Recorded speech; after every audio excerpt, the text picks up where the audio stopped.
We should get someone to freestyle over this at NFT NYC. I think we should get Magus Wazir to do it. Yeah, perfect. He would probably just go up on stage and ring a bell the whole time, though. It's Wednesday! We are wizards. It's time for our weekly cult meeting, Wizard Wednesday. And we are just exclamation point magic. Channeling in from the Quantum Downs, this is Elf. And Dota. And Bear and Loudness. There they are. The team is here. Every morning I wake up and I think, damn, we have nothing to talk about. And then 2 hours later, I think, we have way too much to talk about and we are not going to be able to fit it in. So let's just get started and see what happens. I'm going to give quick updates for myself. Just real quick. On Monday, I interviewed with Creatokia. This was an invite from Tabitha of the Marsh. And we just talked about the project in general and storytelling in a decentralized way. They asked really great questions, and this episode will air on creatokia.com on April 11th. And I think Tabitha is going to put a link to that in our Discord.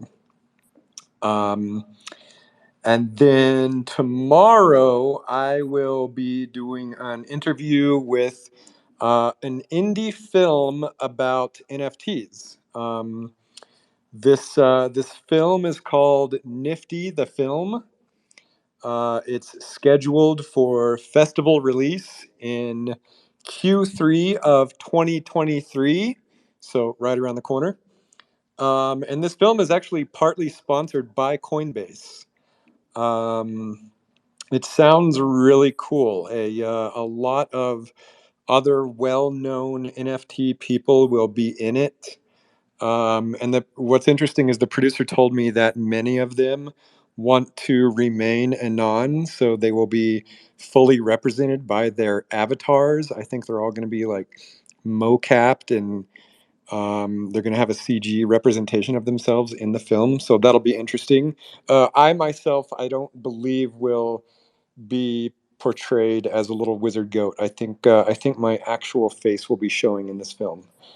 So look forward to that, Q3 of 2023.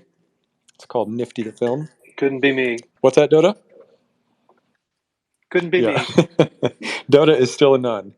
And then yeah, I just wanted to give a little hint. I will be doing actually another media appearance for a fairly large and well-known platform. I can't say too much about it yet, but I think it's going to happen in May. And just, yeah, the reason I'm really trying to do a lot of these is simply to amplify the Forgotten Ruins network effect. I've talked a lot about network effect in the past. And I just, it's basically just, it's just a good way to promote the project. So that's my own personal updates. Dodo, how about you? What do you want to pivot to? Oh, yeah. Well, let's see. So we had a special guest slated for this week, but he's coming next week. And yeah, he's so good. You all are going to love this person. All we're going to say is that he is someone who has definitely put his rune on Tor. That's the truth. And so, exactly. Yeah. But yeah, this week our special guest is Jeldor from Bisonic. Hey, Jeldor. Hey everybody! It's been a while. I think the last time was around 4 months ago since I was able to talk to everybody. Yes. Welcome back, Jeldor. You and your team have been showing me some awesome updates behind the scenes. I've seen a lot of great art. I saw some good stuff today, but I'm gonna let you speak to that. Maybe give a little intro of what the game is for some of the folks who are maybe newer, about how you think about the gameplay, the major loops, and then maybe some of the newer stuff you've been working on, something like that, or really whatever you want to talk about. But that's just to set some context. Yeah, I think it's good to kind of, for the people that are new here to give them a sense of what we're doing and what we've been working on. So, like I've been working in games for a long time, and a lot of the team, is sort of veterans. So, like I came from a background working on games like Elder Scrolls Online and Batman and Killer Instinct, and we had people that worked on World of Warcraft and everything. Our art director was sort of there from the beginnings, a very old school World of Warcraft Blizzard guy. Um, and I grew up playing Ultima Online. I grew up playing EverQuest and World of Warcraft, and really kind of in a lot of ways the game calls back to a lot of what I experienced playing those games back in the day. And I think when we started talking to Dota and everybody else, there was this really big resonance with what we could do with crypto and games.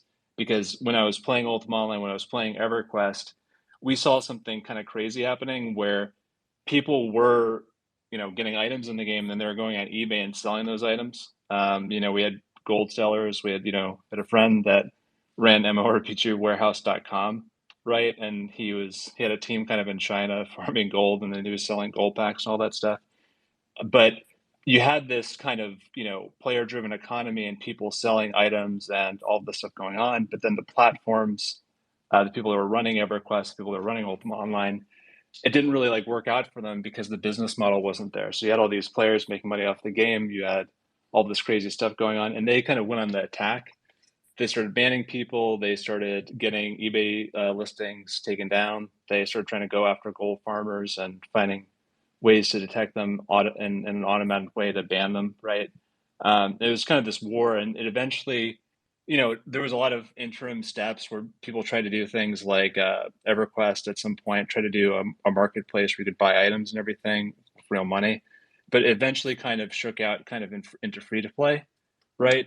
So there's the crypto kind of inspiration for this game is every every every every uh every resource is a token and every item is an NFT. That's sort of the thing that's underlying it. And it's coming from that background, right? Where what if we could kind of go back to World of Warcraft? What if we could go back to EverQuest and Ultima Online and using the crypto technology fix a lot of these problems where you can align the incentives of the creators, the players in the game and the platforms, right?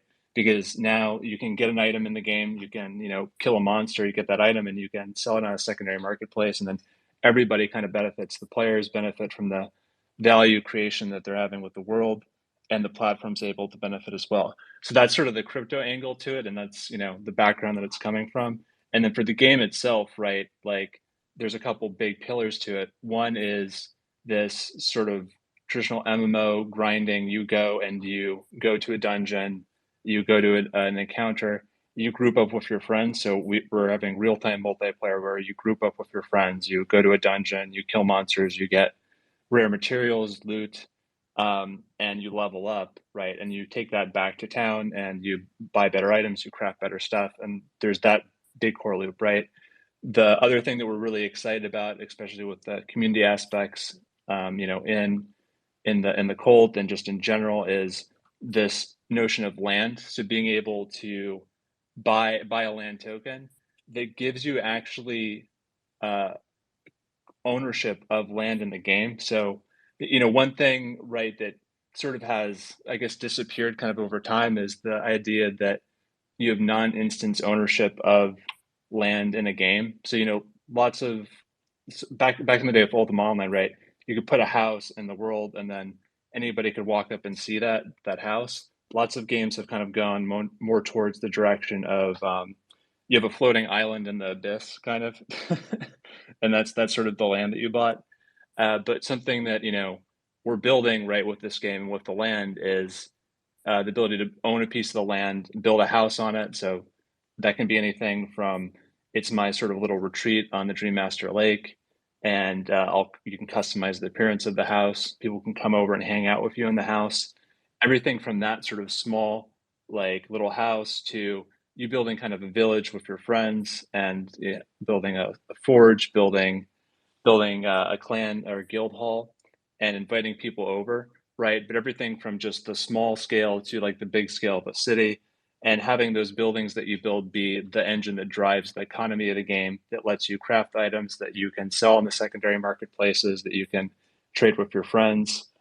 So those are sort of the two big pillars of the game. Is really this city building, land ownership, and the traditional MMO style combat. And of course, we have other games that sort of exist within this ecosystem that we'll sort of talk more about in the future. But those are sort of the two big things that I'm most excited about, and hopefully, hopefully, people that played World of Warcraft, hopefully, people that played Ultima Online will enjoy this experience as well. I think they will. I mean, again, I've been seeing a lot of artwork from the art team. I talk to them probably 2 or 3 times a week. And today they showed me some different takes on the UI, and it just looks so great. A lot of what the art team is always asking me is like, how do we mix this idea of high tech with low tech, magic with technology? And so far, I think they're doing a really good job at it. Yeah, it's really cool to see some of that stuff take shape. We have lots of things like big jets that have crash landed and have been grown over by the they've been grown over by like vines in the earth and everything. We have sort of abandoned nuclear plant. There'll be a lot of stuff to discover, right?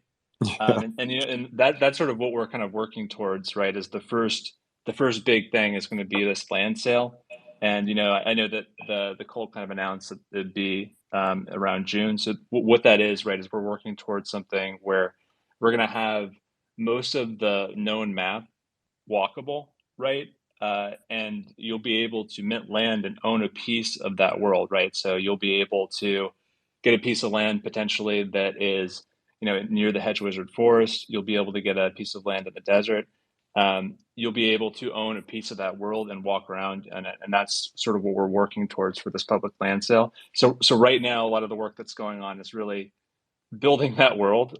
So like Elf was saying, we have people creating all of these really cool set pieces. We have level designers going in and hand placing trees and creating clearings and really fleshing out kind of the vision of the world in close collaboration with Elf. So we're trying to build this gigantic world and allow everybody to kind of buy a piece of it. So with that public land sale, really what that will be is, there'll be this really cool minting experience that, we want to kind of have everybody be excited about and surprised about on the day of launch. And you'll go through that. You'll right away be able to go to that piece of land that you minted and walk around on it. And you'll also be able to walk around and see other people in that world too. So you'll be able to play together with other people in real time, um, and experience the land and explore the world. And we're planning on having a really special event for that too, where you can go out through the world and search for I probably can't reveal exactly what you're searching for, but you'll be searching for something that's pretty cool, and people will be rewarded for it if they're able to find all the things in the scavenger hunt, basically. So really hoping to kind of build this rich world and have it come out with this really huge event and have wizards be able to go in there and play together for the first time. Yep. Yeah. And, one feature, we talked about this in the past, but I just want to mention it again for anyone who's new, which is, a lot of other metas I've seen out there that the ones that sell land, it looks like all the land plots were just randomly placed by a generator or some kind of algorithm. And they don't really look like they have design, or they don't look like they were placed with purpose. But not so with the Runiverse. The Runiverse, their team is hand placing every plot. There's a lot of design, there's a lot of thought and purpose into why every piece of land is where it is. So Geldor showed me that version of the map with all the designed plots, and it just looks beautiful. You can already see like real communities forming. It's got like a storytelling element to it. Do you want to speak to that, Geldor? Yeah, it's really cool actually. So, we approached it at first almost in that random way, right? like I actually wrote some software, right, that would just blast plots kind of all over the place.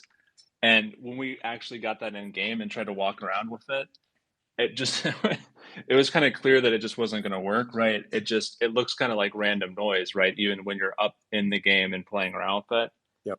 So actually, our lead designer, he kind of went in and started to experiment with, well, what if everything was kind of hand designed and handcrafted? Could we actually do this with the scope of what we're trying to do? Yep. Um, and the answer is yes. It's just we need an army of people to do it. So we have, so we have that army of people to do it right now. But it's really exciting, like Elf said, because you don't just get a random plot in a random place, right? The area around it is sort of handcrafted, and you might get a plot that is part of a bigger community. So you might also get a plot that's sort of by itself on Dream Master Lake or whatever, but you might get a plot that's part of a bigger community. You might get a plot that's on the ocean side. You might get a plot that's sort of on one of the main roadways. um, and hopefully that's really cool to kind of you mint your plot and you go in there and you sort of see who your neighbors are, right? And you sort of get to build that community together with them. Yep. Yep. Yep. And then yeah, just a lot of the art that you showed me the other day, Jeldor, and then the art team has been showing me.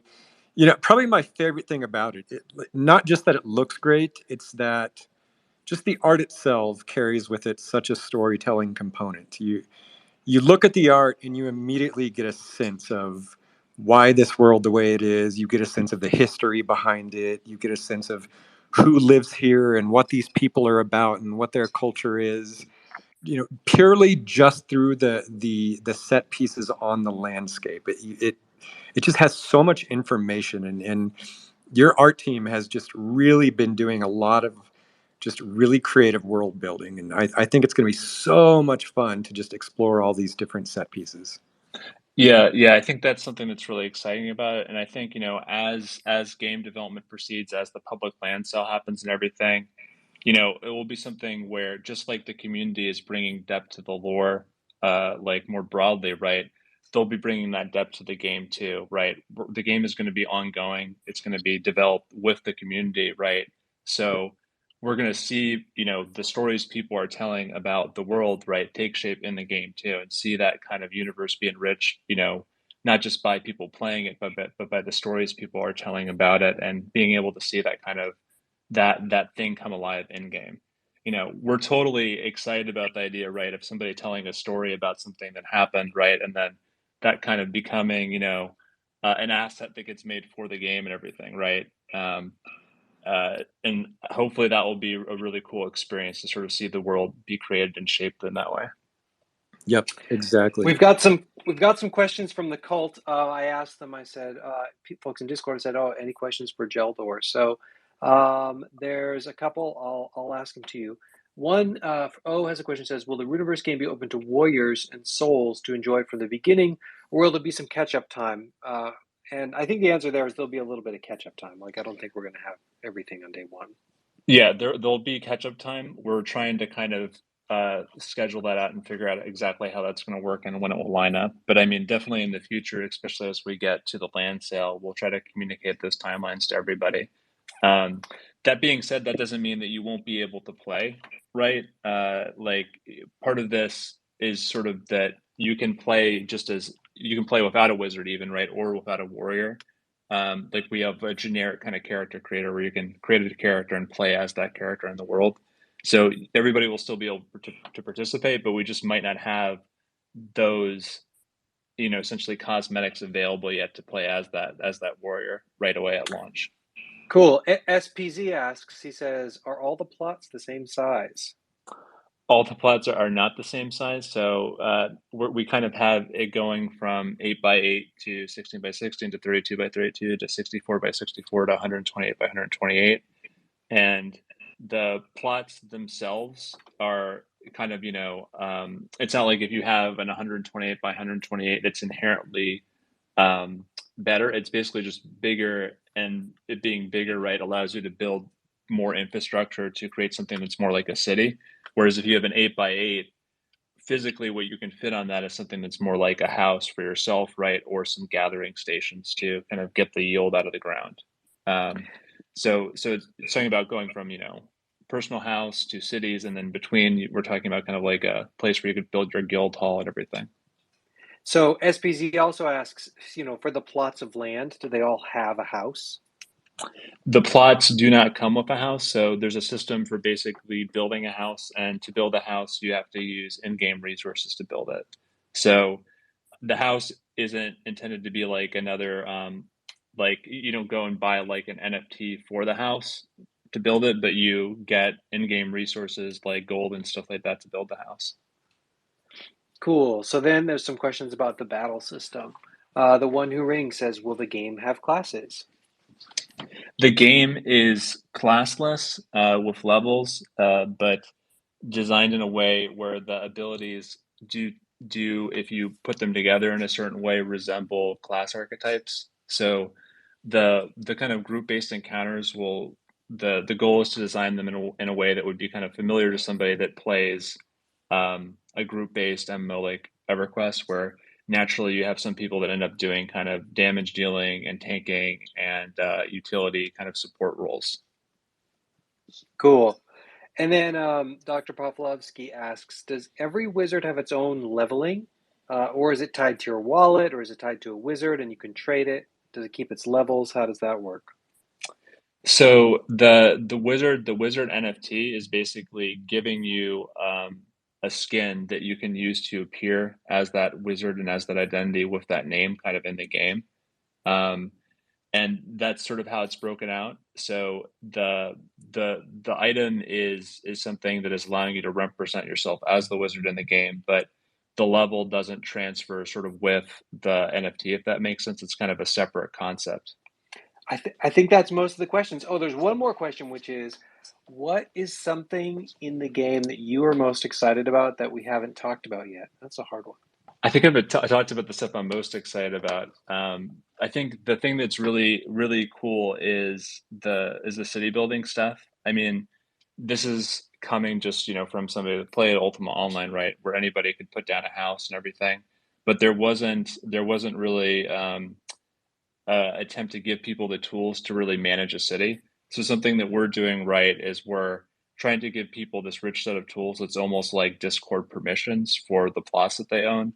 So that means that, the goal, right, is that you're going to be able to, like on your plot of land, say that, hey, only kobolds could build something here, only kobolds could sort of be here, using kind of that Discord style permission system, right? So we're hoping that those tools give people the ability to run events, to kind of build a really strong community, and to really customize their land, to be something special. Cool. Cool. I think that's all the questions we have for now. Thanks, Jeldor. Jelder, Cool. one quick other thing. You guys, you showed me an updated walk cycle, right? Do you want to just quickly touch on that? Oh, yeah. Oh yeah. So we like so with a game like this, we're trying to have a lot of different kinds of animations. We're trying to have emotes, so you can express yourself in game. Um, we have obviously casting animations for the battler, and when you're walking around, you can cast cantrips and you can brandish your weapons and all this stuff. Um, so we've gone through this process where we've tried to build animations sort of for the characters with Walkcycles and for all the attacks, and we're at the point now where we've gone down a path where we're trying to do these up-res versions of all the characters. So what that kind of means is that every character is going to have all the unique traits and identity of that character preserved, every character in the collection, but it's going to have a slightly up-res pixel art look, still kind of top-down pixel art and everything, but a slightly up-res look, and that's going to really allow us to kind of streamline a lot of our pipeline with the animations, but bring a higher level of fidelity and add more secondary motion to hair and to the walk cycles and to the emotes and stuff like that. So we'll be sharing some of that stuff in the near future. We've done it, kind of in close collaboration with Elf, and like we really hope that everybody loves the work. I think it looks cool. Hopefully everybody else likes it too. but yeah, we really hope that that's going to kind of give us a big, more expressive range for a lot of the modes and a lot of the character animation in the game. Yeah, it Yep. looks really good. Yeah, I think they look good. I love the emotes. It's fun seeing the little pixel heads with different expressions on them. So yeah, it's looking great, and I love that you're up-resing all the characters as well. So yeah, thanks, Jeldor. Thank you Cool. so Thanks, guys. much. Yeah, thanks. Come back anytime. Yeah. Cool. Yeah. So that's actually a pretty good segue into a couple of other updates. So we've got the pony walk cycles done. We announced that last week. And then Dota, they should be available this Friday, right? Yep. Never Okay. let a deadline slip. Okay. Okay. And then speaking of walk cycles, OX Cosmo, the animator who helped me with the ponies, or pretty much did all the ponies himself. He is just now starting the soul characters. So the soul character turnarounds and walks are officially in production. So yeah, we will have those as soon as they're done. And then another little update.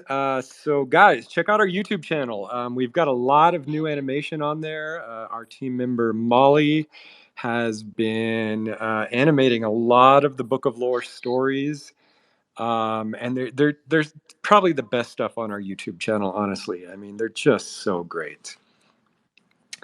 And she's so fast at them. She does like one per week. So yeah, I'm loving those. And then Dota, Yeah. did you want to? Yeah, go Yeah, for it. yeah. I just want to take a second and publicly thank our mods. Our mods have been doing such a good job lately. So if you thank your local, if you see a mod, thank a mod. The sages that we have, right? So there's Acrylic, Jitsi, Matazuki, O, Raw Dog, the one who rings, and Wise Sam. I They have been working so hard, especially the last, I don't know, couple of weeks. There's been so much spam, and they're constantly like, whatever, banning spammers and helping people with support. And as our community's growing, there's just so much to deal with. So I just wanted to publicly thank our sages. We also had a changing of the guard this week. Arad, who's been a mod since, I don't know, it feels like pretty much since the beginning. He's done a really great job. Super thankful for his time. He decided to resign this week. It's a lot of work. But then in his place, we brought up Jitsi, who graciously agreed to be a mod. One might read this as the Master of Spots Hunter handed over his role to a kobold, but we'll look over that for now. And we're just so happy that Jitsi agreed to be a mod. So yeah, just super thankful to them and all the hard work they've been putting in. The hunter hands over power to the hunted. Very, very interesting. Yeah. Great. And then okay, and then I want to pivot to the update from the Bearcave on the beach.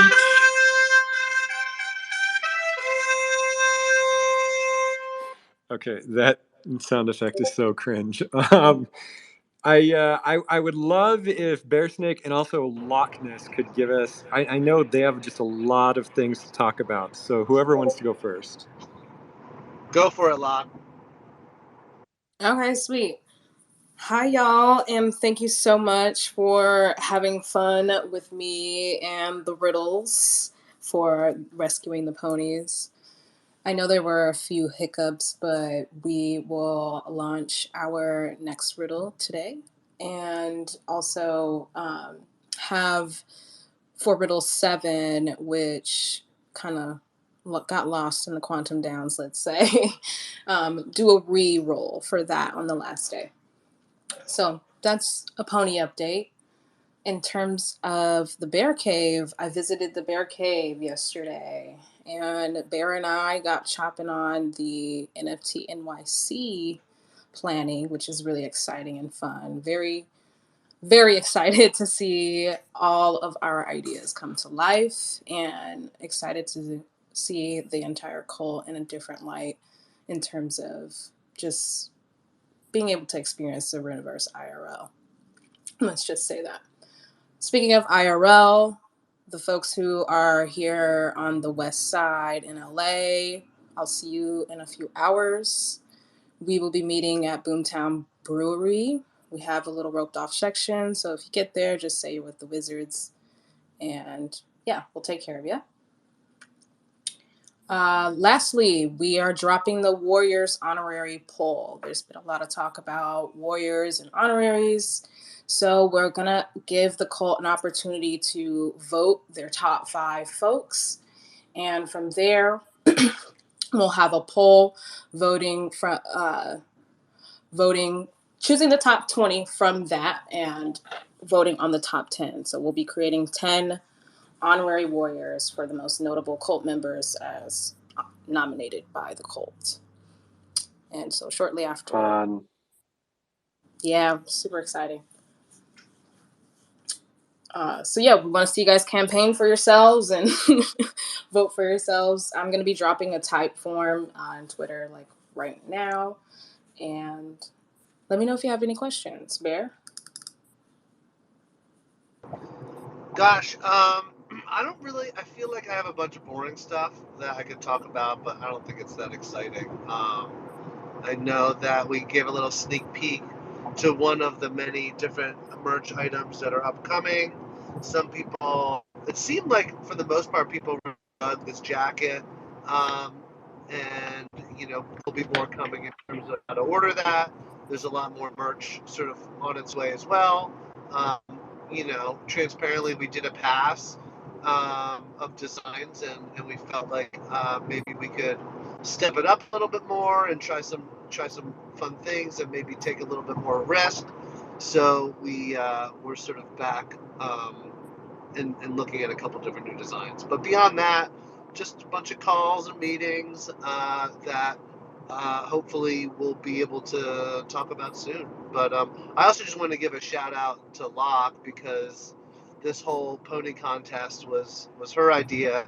She's really put it together. I know it's been a lot of work on her part, and I know that the bots on Discord are not always the most reliable. So make sure you show her some love on Discord, because she's working her butt off. So thanks, Locke. Agree. Thanks, Locke. Locke, who have the pony winners been so far? I know Tanya Del Rio won one. Yeah. Who else won one? Tanya Del Rio. We had a new pony, or a new cult member. How do I pronounce his name? Astroyan. Genji, who was also known as Sorcerer Casper, Event of the Horizon. We also had, I genuinely do not know how to pronounce this name, so I'm not even going to try. But the pony, he got Lupus the Handsome, which was a really thick pink pony with sunglasses. A lot of really, really cool ponies have come out of this giveaway. Astro Young got a really sweet yellow one with a pipe and glasses. And then Sorcerer Casper got Sprite the Dependable, a really nice white pony. I'm like doxing all your ponies, but people are going to follow you anyway. So. The great pony doxing. Yeah, I hear you though. I have a hard time with names on Twitter and Discord as well. But yeah, I'm excited about. I'm really excited about the Warrior Honorary Contest. I think I just think this is a way for really prominent cult members to be recognized. When I think about like some of the most prominent cult members, a lot of names come to mind. But I'm actually more interested in what the community thinks. So this will be really interesting. And this actually brings me to another really interesting topic. If Bear and Locke, if you guys are done with your updates. Yeah, well, for sure. I think, yeah, go for it. Bear, were you going to say something? Oh no! I was just saying that's all for the Bearcave this week. Okay. Well, I'll just finish on the Bearcave. Bear actually has some way cooler new things that he's working on, but we already agreed behind the scenes that we're not even going to mention it. So I'm not even going to mention the very cool thing. I'm not even going to say that he's working on a very cool thing. I'm not even going to say it. Stop talking about it. Stop talking. You're gonna frustrate everyone. I can confirm that Bear is on the phone maybe 75% of the time. I also want to say, like, I hate talking about things that we can't talk about. And I'm excited that you're excited, Elf. I don't want to be the guy who's always just like, oh, like I got this cool thing, you can't see it, ha. And so so I'm gonna try not to do that. That's my new oath. Yep. No, I hear you. It's always the dilemma that we're in, but okay. So yeah, I just want to talk about something that could possibly be the most how do I want to put this? Game-changing thing that will happen to Forgotten Runes this year. And of course, I'm referring to the arrival of the Warriors.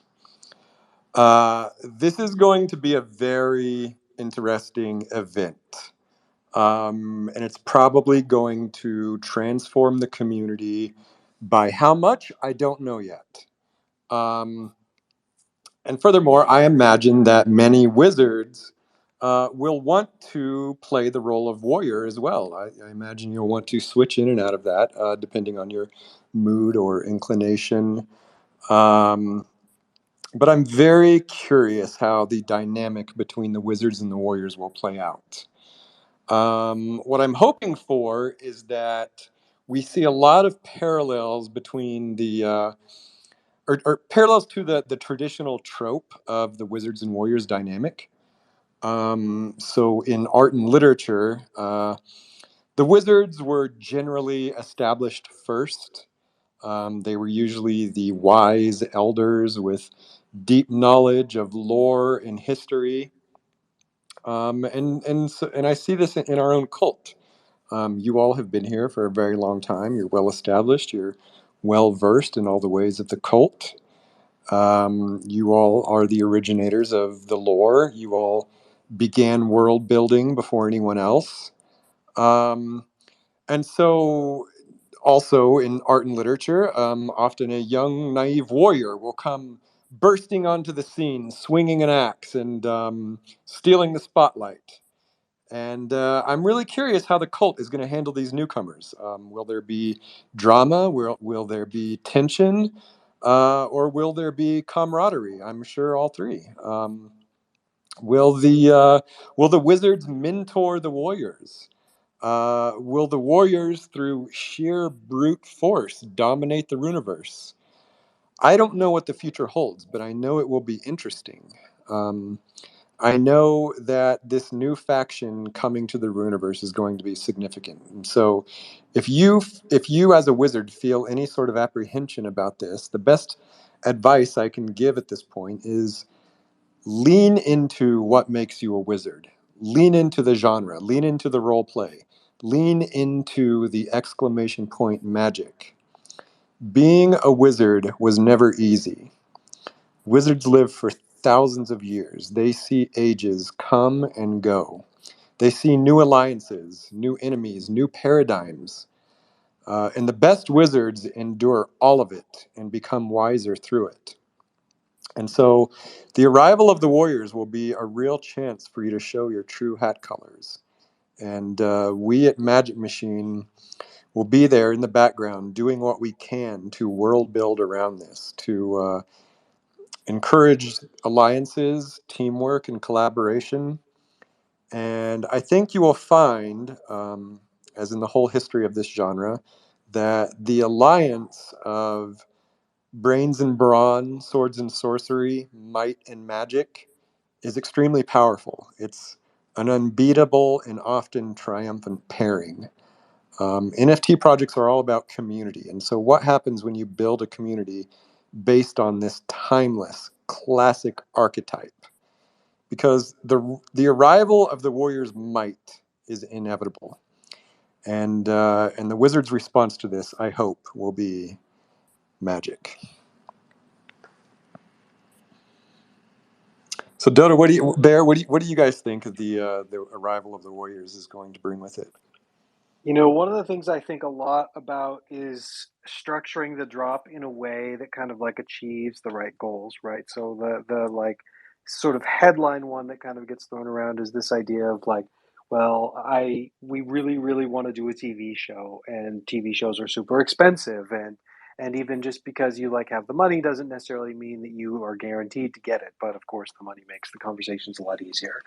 But like just making as much money as possible is like surely not the goal here, right? The goal is really to kind of like reinforce the community, to attract builders and attract like creators and to attract storytellers, right? The Warriors drop, just like Ponies and Flames and Souls before it, is really like storytelling tools for storytellers. And so trying to think a lot about how do we structure the drop so that like creative people can come into the cult. So I think one of the things we've tried to think through is like, is there a way that we can have wizards play their like wizarding shepherding role to bring in people who are maybe don't have an NFT, but they're a creative person, right? Is there a way that we can draw in artists in a way that is like affordable or even free, but then at the same time, like doing that in a way that's structured, principled, can't be gamed. So I think you'll be hearing more from us about that. But then at the same time, also curious to hear ideas. Yeah, I want to make a system where you could have someone who's an artist who wants to contribute cult content, who might be able to get a warrior for cheap or free, but at the same time balancing that in a way that's fair to everyone and achievable in terms of time and does can't be gamed, and it's not like grinding for a contest. I think balancing all those things is something we're trying to be really thoughtful about. But I'm really excited to see the lore that comes into this Runiverse from this other half. Yep, same. Yeah, it's a necessary side to this, I guess, archetype. You just the warriors are just they're totally necessary in my opinion for this world to feel well rounded and complete. And I think it's going to be really interesting. If there is drama, I think it's going to be interesting drama. I don't think there will be that bad, but if there is, it's just like have fun with it. Again, like lean into the fantasy, lean into the archetype, lean into the genre. It'll I don't know. It's gonna be really interesting, and I know that at Magic Machine we're gonna have our hands full, like trying to build this and manage this in the most interesting world building way. Even just practically in terms of the community, I've already thought like, well, do, do we do we create a channel that's like wizard holders only?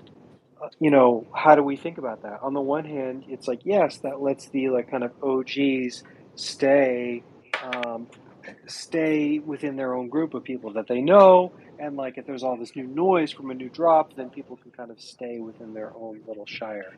But at the same time, the wizards are the people who set the culture, and if they just like withdraw to their white tower and they're not like exerting their influence on the rest of the community, then that lets the newcomers shape the community in Yeah, a different direction. And so it's a yeah. tricky No, trade-off. that's exactly right. I imagine both of those scenarios could easily play out. I imagine they both will simultaneously, and if they Right. do, I think that's going to be interesting. Yeah. I think like there's two things that are really interesting to me. One is um, like the identifying thesis behind different archetypes, like you're talking about. Like some people love wizards, but they don't identify as one. They wouldn't call themselves. They can't see themselves as one. And with warriors, some people just I feel like it allows people to step into our world and our community in a way that maybe makes them feel more comfortable. That is more representative of who they are. And again, like I think there's a lot of types of warriors. Not all warriors just use brute strength. And so I think it gives it opens more doors for people to walk in an organic way. And then secondly, something that I think will always remain true and is certainly right with the beasts and the warriors. Any drop we do is that It's not, and I think this is the beauty of being in a genre like fantasy, where um, you can introduce other characters, and it doesn't feel forced. It actually feels completely necessary. You were saying that, Alf, right? Like, it's necessary to have warriors in a world of fantasy, just like it's completely necessary to have magic, and that magic stemming from warriors. And so this drop, both with the beasts, and with the warriors, the reason they exist is because it makes sense, and because it moves the entire world forward, the world building. They're big giant steps for us, and it gives us, and it gives the cult, so much more to play with.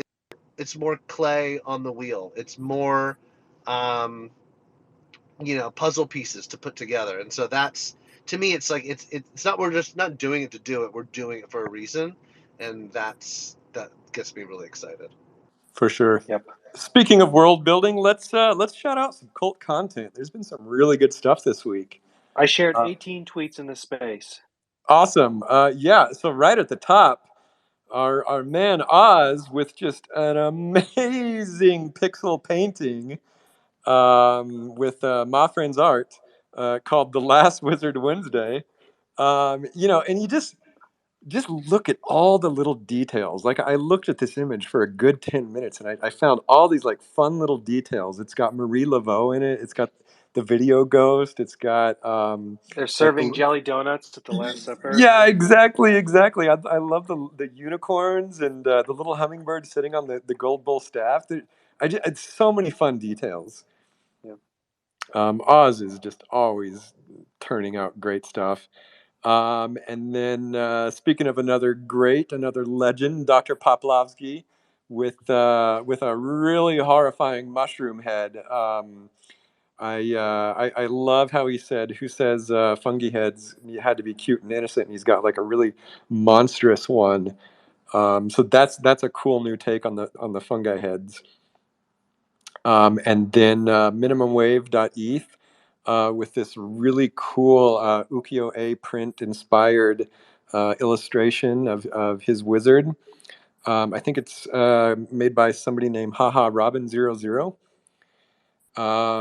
And then let's see, acideater.eth did this really cool one called Consumer of Cosmic Toxins, commissioned by Clara AM. I love the skeleton wizards wearing the rainbow hood. It's just such a cool combination. And then Tim Smith, holy Oh crap, man, dude! The Billy's gonna get you action figures. I need some. Yeah, I said, dude, are these real? And he said, yes. And yeah, so these might be the first like Yeah, official Forgotten Runes action figures. he has my address, so I'm waiting. Yeah. I've got shipments from him before, so let's go. Yeah, no, they're so freaking good. And then he did one Yeah. of the total void of absolute nothingness. Oh, I just love it so much. Yeah. The Billy's gonna get you sub franchise or whatever you want to call it is just looking really freaking Yeah, cool. we're gonna need shelf space in Hot Topic for these. Yeah, totally. Yeah, so awesome job, Tim Smith, as Yeah, thanks, always. Tim. And then the Dark Rippler posted a voxel version of Magus Devon of the Quantum Downs. Really cool stuff. And then there's a new Twitter account called Forgotten Spells, FRWC Spells, and I don't know what this account is, but they posted a really cool animation of the Book of Magic, like opening and flipping through the pages. So yeah, I'm gonna follow that account because I feel like they're gonna start dropping some really interesting stuff. And then it looks like Legend Maps is gonna integrate wizards somehow. I don't know anything about it, but I saw that we retweeted it. So Yeah, I think that they're looking at, so Legend Maps is working on building out their game a bit more, and so they're integrating with a few different projects, and I think they're trying to standardize kind of the attributes from the incoming NFT projects into the Legend Maps model. And so I think some wizards, I know a lot of wizards. I probably have a dozen Legend Maps. A lot of wizards hold Legend Maps, and so I think some people were helping them work out those stats. So it looks really fun. Yeah. Yeah, Legend Maps has such a cool look to it. Yeah. Oh, and by the way, I think we have 2 lore readings today. So if you're scheduled to read lore, just put it in a request and we'll bring you up. But yeah, and then I want to give some more shout outs. OX Cosmo, again, the pony animator, did this super cool animation of Druid Crowley doing this like fire spell. It's just phenomenal. I love it so much. And then, Chemical Imbalance did this amazing mural on his wall. I think it's like a life-size mural. It looks like it might have taken like a week or more to paint. But man, it's awesome. It's got his Shroom Wizard on a pony. It's just really well done. And then Two Crows has just been number one. He's been dropping all kinds of amazing illustrations of his wizard and the crow. And then, yeah, did you guys see that gold key that he made? Like a real life gold key? So good. I don't even wear necklaces, and I want to wear that. Yeah, that's exactly right. I don't wear jewelry, but I might have to wear a gold key. It just looked gorgeous. And then Retired Yield Farmer. Man, this artist that Retired Yield Farmer has just blows my mind. Like everything I see come from this person is just stunning. It's I love this style. It's got this like vintage anime look to it. And every time Retired Yield Farmer shows me a new piece of work, I say the same thing. I say, "Let us have this artist." and he's like, "No, this artist belongs to me." Yeah. So Dota, we might Open. have to make this artist an offer they can't refuse. Yeah, it's like open source project, closed source Rolodex. Like when you find a good artist, you sue each other if you try to use it. Yeah, exactly. So yeah, Retired Yield Farmer is just really turning out some awesome stuff with this artist. I mean, I just can't say enough how much I love this work. Yep. And then there was 2 memes this week that really made me laugh. So stupid. There was one by Feral of the Untamed, and there's just a picture of Grimace, and it has Forgotten Beast on it. Grimace from McDonald's. Yep. Pretty stupid, but I laughed. And then Chemical Imbalance again did a funny one of a wizard with a pipe, and she's talking to Snoop Dogg, and she goes, "Want a toke?" And Snoop Dogg says, "For shizzing my wizzy."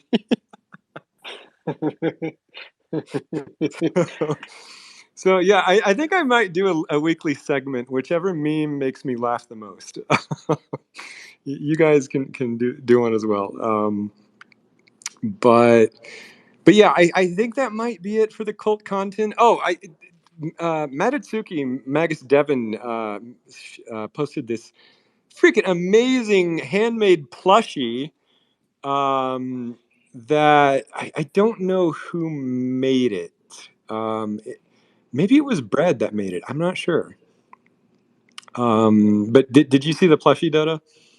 I love it. I shared it. It's up here. Okay, awesome. Yep, cool. Yeah, always lots of great cult content. You guys are what makes the cult the cult. Do we have our lore readers up yet?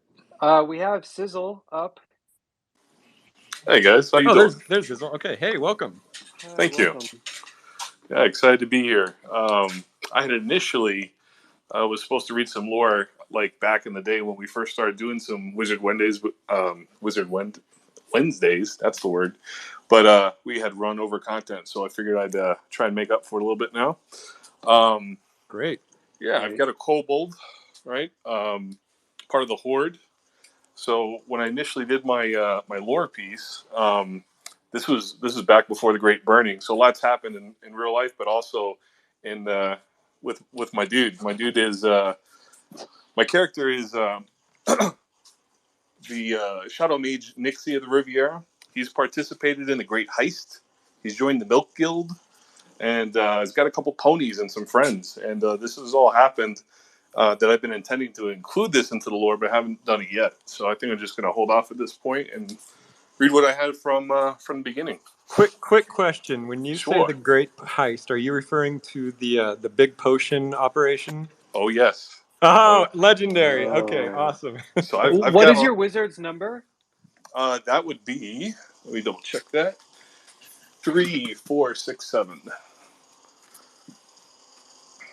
Awesome. Yeah. So my wizard's been busy, and we'll definitely have to update the lore with some more of the new happenings. But I'll read what I got, and I feel like it's a little inadequate compared to some of the other ones I've heard recently, but we'll do this. All right.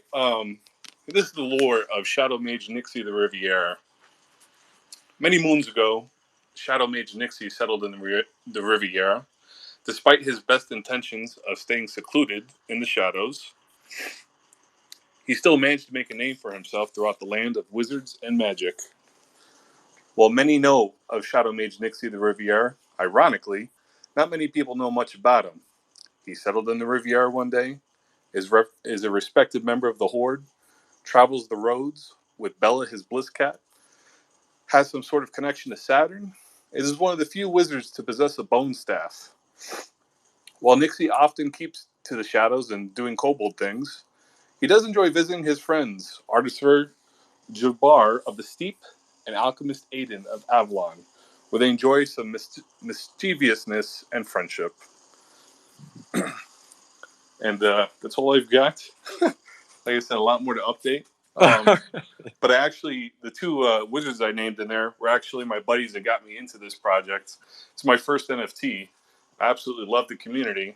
Happy to grab the wizard that I minted, and just wanted to honor them and represent that we were friends on chain. So that's kind of the thought process behind what I have so far.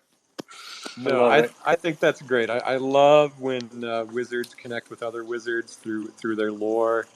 And I love how you said when you mentioned his rune, you were just like, hey, he's got some connection to Saturn. Yeah, the wonderful thing about this project is I just don't know where it's going yet. But there's a lot to it, or a lot that could be to it. So I wanted to keep it open. I'm pretty logical like that. Like I don't like to. I don't know. I guess I could be more of a storyteller, but I want more of the community to reveal things and for it to take shape before I really start putting specifics down. But yeah, when there was an opportunity to do the potion heist, I was all about it. So I'd love to partake. I think there's more people that are of that same mindset. Maybe that's why they've, neglected to do some more deep dives on their lore. But now that we did a vote, and maybe we can. It won't be necessarily permanent. It could be hidden and things like that. Maybe more people will take the dive and start doing it. But I love it. I've actually wrote much more extensive lore for another wizard I had that I actually burned. So I did like a pre-burning and post-burning lore, and then also working on one for one of my ponies.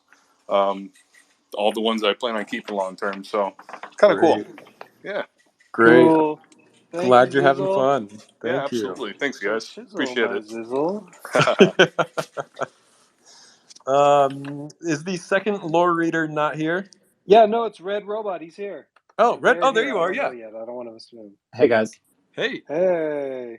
Awesome. So I'm going to read the lore for Hydromancer Hudus.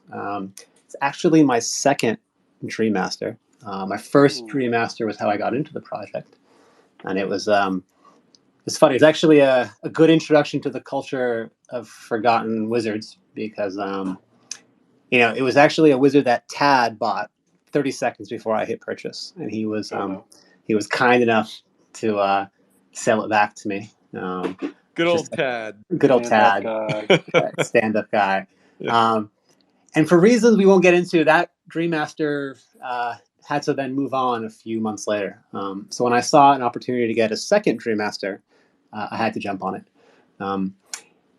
And I sort of spent a bunch of time with this lore. The first lore I wrote was for a rogue arcanist. And it was kind of this like pulpy, actiony thing, and I started down the same path for Hydromancer Hudus, and it just wasn't sticking. And I kept coming back to this sort of strange combination of a cat who's a sun cat and a Hydromancer, uh, and something there kind of felt like it needed to be explored. But a story wouldn't come. And so then I did a thing that I'd never really done before, which is write a poem about it. And that's what I'm going to read. All right. Here we go. So, Hydromancer Hudus and his sun cat. Hydromancer Hudus and his sun cat, an unfortunate familiar. You see, water magic and felines rarely mix, let alone an undomesticated solar creature. Hydromancer Hudus had a sun cat. Oh, how it hissed in fear. The mage's liquid dreaming oft descended, and a drip or drop fell near. Hydromancer Hudus had a sun cat, and so an epic quest was born, a desperate search for a long-lost spell to wash the purple-eyed cat forlorn. Hydromancer Hudus had a sun cat. Together they traversed the dream, till they cornered a wise old sage who had a surprising answer for the team. Hydromancer Hudus had a sun cat, and at last he had succeeded. A daily petting regimen and some tasty treats was all the sunny civet needed.